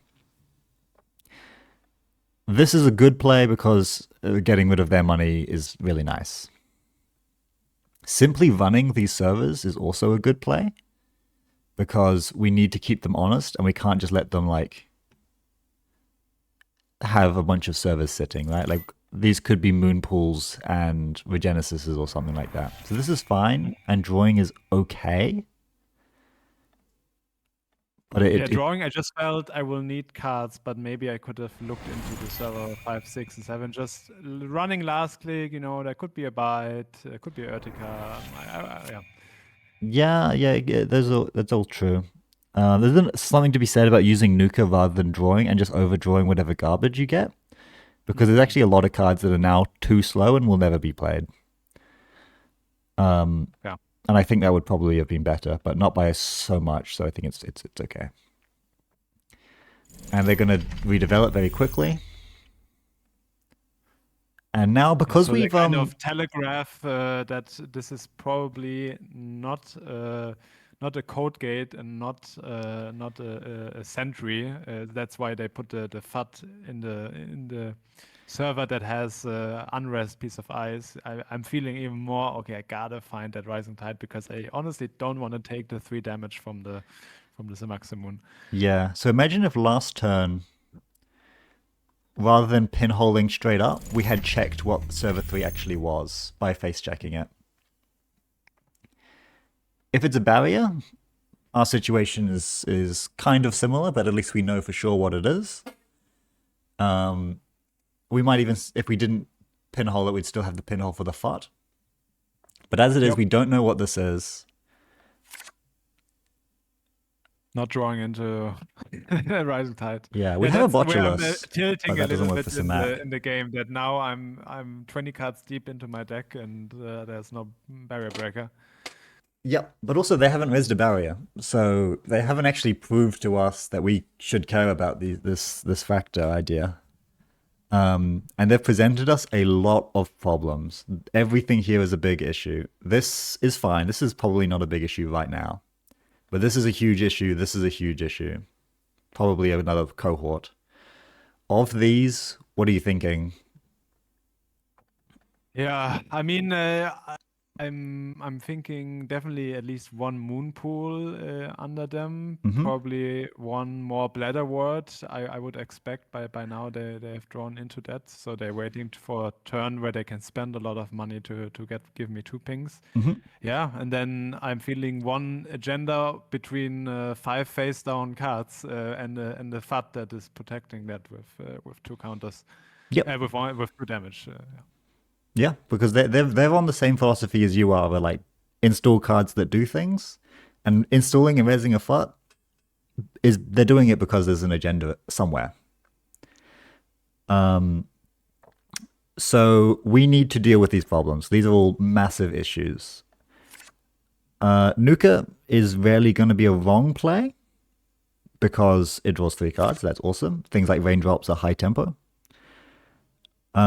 But now we've got to figure out how are we turning the corner here. Like, what is so fast that it lets us interact with all this nonsense? We've sunk a click into drawing with Nuka.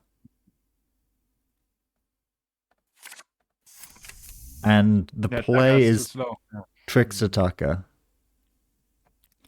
Yeah, it's too slow. But I was feeling, I will need that for my Rising Tide. I will need that for my Echelon. But it's too slow. It's not dealing with the immediate threats. Maybe just sending it with 7 cards in hand into server 3 and then accepting the Samak damage to just defang the FUT. Yep, this Tucker looks a lot to me like 1 HP. In fact, there's a couple of cards here that could probably be 1 HP. I actually kind of think this daily cast is like kind of worth playing because you had 3 paladin credits. Yeah. And daily cast is a lot of money with paladin credits. Maybe that's also too slow and that's me being greedy, but this Tucker is basically never going to pay itself off. There's a balance between money and cards, right? You can spend money to not take damage, which means you can get away with fewer cards. But conversely, you can lose cards to save yourself money in this matchup. And for example, drawing and playing a Rising Tide and then checking this FUT, spending 3 to fully break it, is spending a lot of resources debatably more resources than just losing like a couple of okay cards to just tanking the damage. Similarly, if you just run every server here as fast as you can and you hit some agendas and you lose some things to damage, okay, like at least I'm not spending any money. I'm not spending nearly as much money. It's very unlikely to me that this Tarka will generate you as much money as it would be worth as a card in hand through either face checking or getting FUT damage. No, definitely. And this is, I think, just an expression again of I have in my mind how I wish my board would look like that would lead me to win, which is valuable to have that idea, but it's not the only thing that I need to pay attention. And for Auko specifically, I need to pay attention what is the biggest threat on the table and how can I deal with that.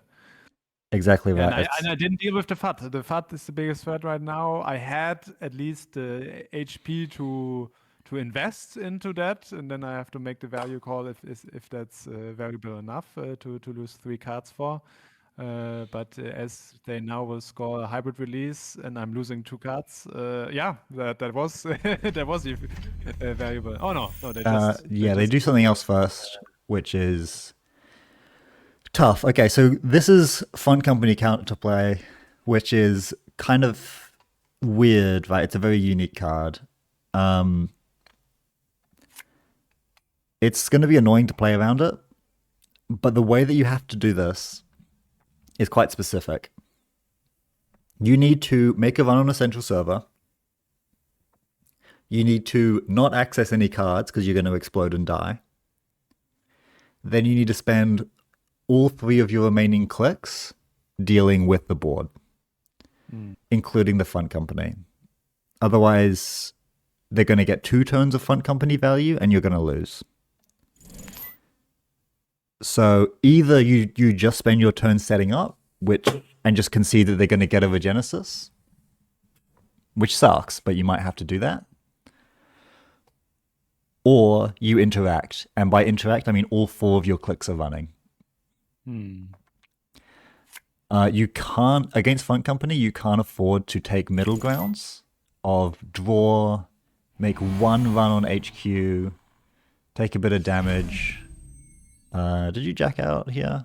Yeah, you did jack out. That's good. Because I felt there will be either a bite of Fuji exactly that will mess up my day.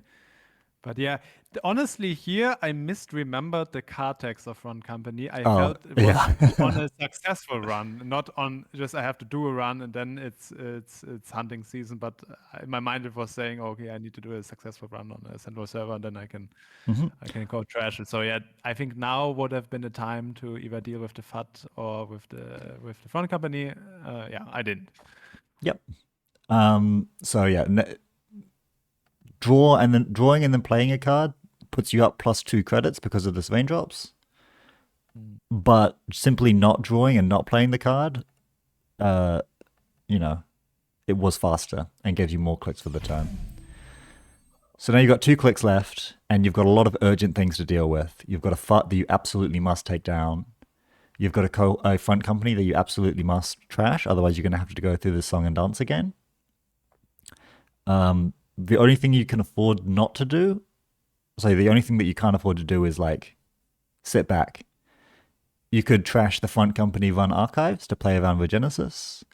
You could run over here, like run the FUT first, face tank whatever this is, and then try and get the Regenesis from the table. Because I die to FUT Fuji, but I think I needed to take down the Front Company. It just I really misplayed because I didn't remember the text correctly.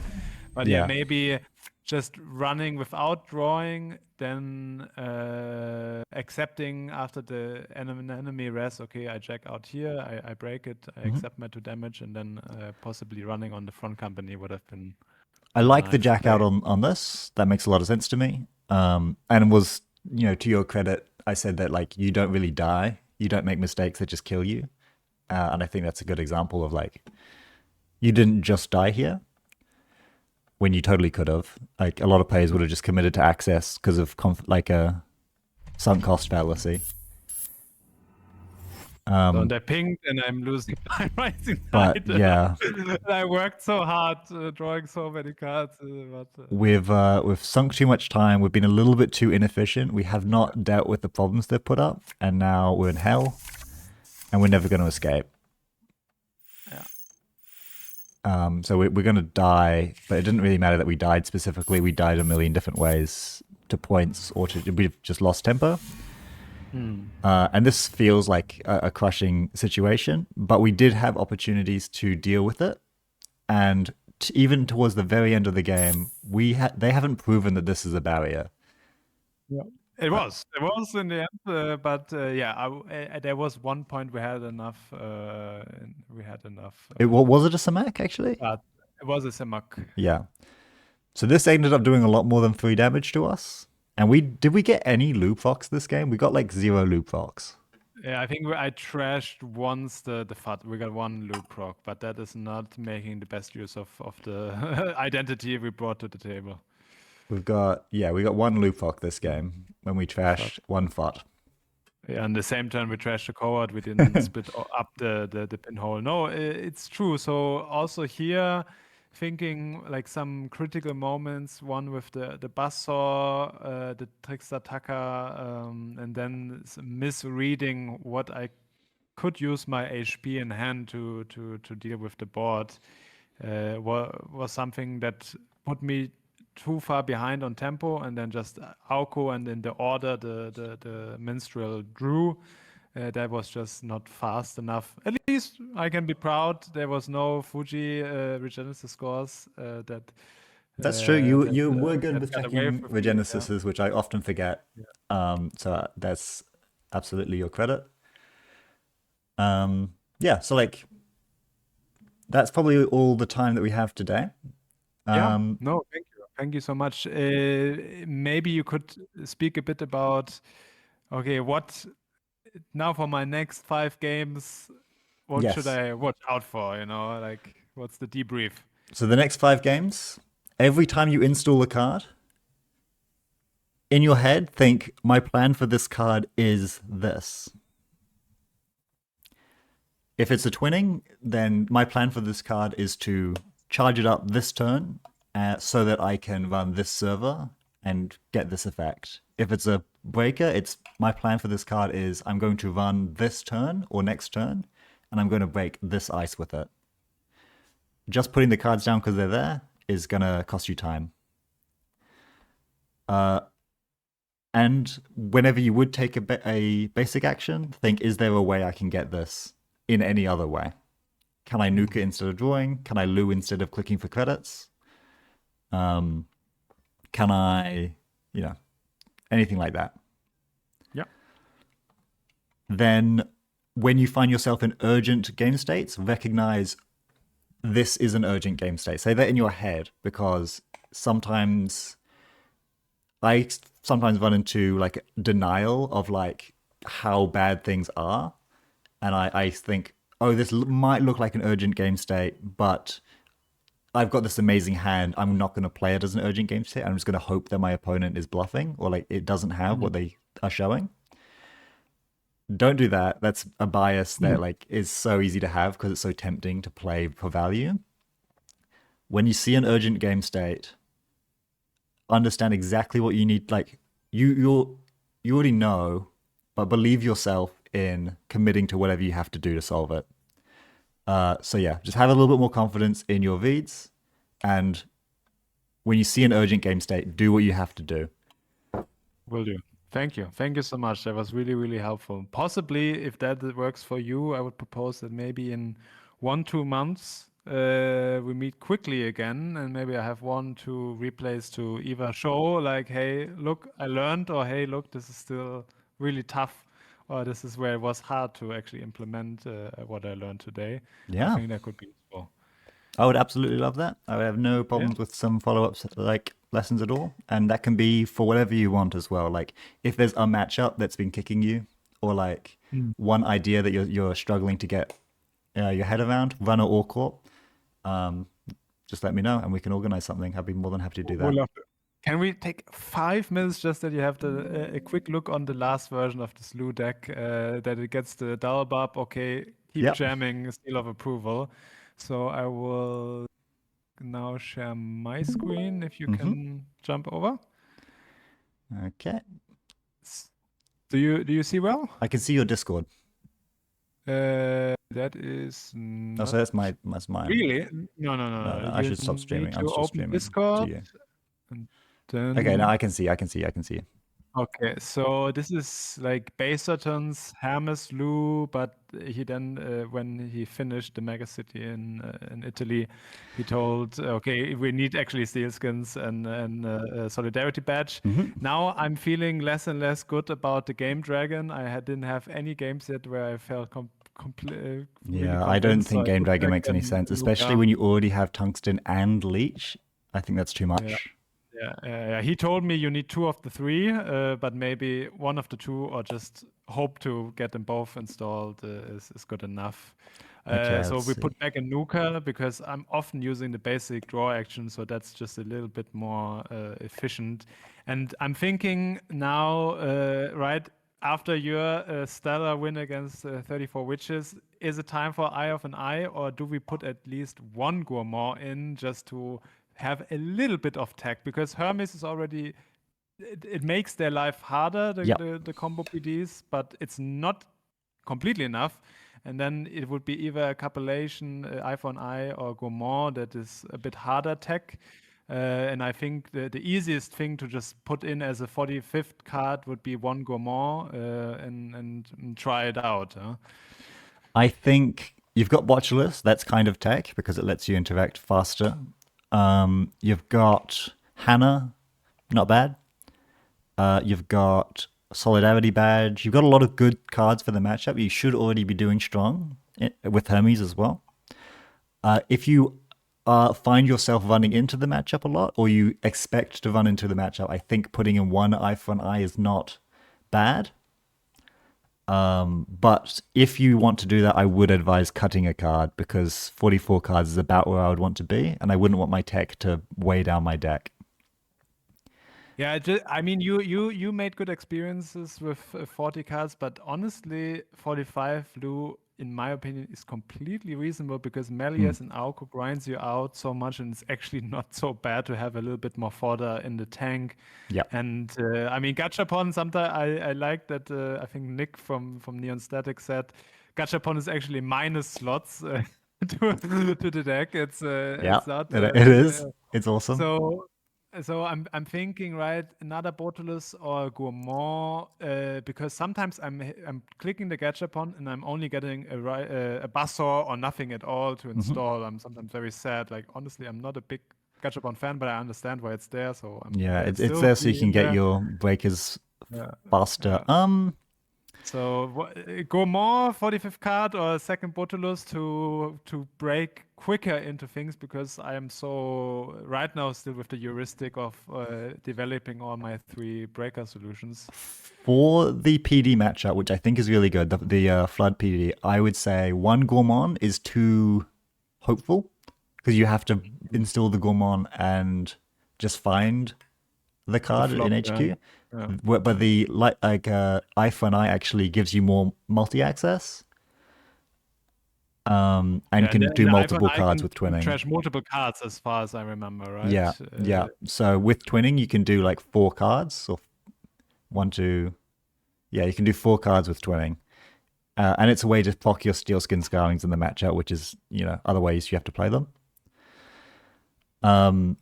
So if you want to, you can put in a Eye for an Eye, but like that's not a Yeah, big deal. And I think the deck looks really good. yeah, cool. Thanks. It was Lachlan, right? What was that say? The dual bulb is commonly known under the name of Lachlan or Declan. Jacqueline? Declan is my name. Yep. Declan Yep. with a D? Oh, Yeah, okay, cool. DEC. Yeah, No, no, very good, very good. The deck doctor Declan. I like that. That's a good alliteration. Hey, thanks so much. It was really valuable. And yeah, I really, really appreciate that you take your time of the day and a nice Sunday to talk a bit of Netrunner and Of help me course. improve. I promise I will at least try to implement the good tips, and then let's touch base in some time to see if that actually worked. Yeah. Awesome. Would Fantastic. you be so kind, maybe just send me that one to be improved, like a screenshot of that I presentation I will slide, then send I you can the or PowerPoint. I'll just well, save it. yeah, do it up. Lovely. All right. Perfect. I'll see you Thank you. in chat sometime. Yeah. See you in chat. Bye bye. Bye bye.